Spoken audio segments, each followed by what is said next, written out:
تمہارا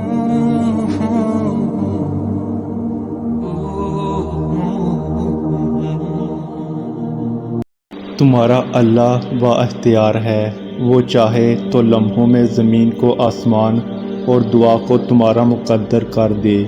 اس کی خدائی میں کسی کا کوئی دخل نہیں۔ کبھی کبھار ہم اللہ سے شکوہ کرنا شروع کر دیتے ہیں کہ اللہ آپ نے مجھ سے یہ چیز کیوں لے لی، اس سے تو مجھے خوشی ملتی تھی۔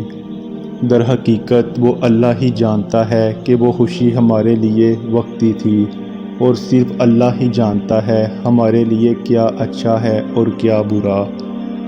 اس لیے اللہ کے فیصلوں پر یقین رکھا کریں، کیونکہ جو آپ کے ساتھ ہو رہا ہے اللہ اس سے واقف ہے، وہ اللہ کے حکم سے ہی ہو رہا ہے۔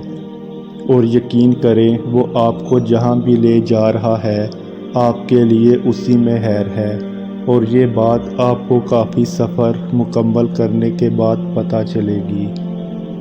جب تمہیں کوئی راہ نہیں نظر آ رہی، پھر بھی تمہیں کامل یقین ہوتا ہے کہ تمہاری دعائیں تمہارے رب تک پہنچ گئی ہیں۔ دعائیں قبول ہوتی ہیں مگر مختلف صورتوں میں، شکلوں میں۔ تمہارا گمان بھی نہیں پہنچ سکتا جن ذریعوں سے اللہ تمہاری دعائیں قبول کرتا ہے۔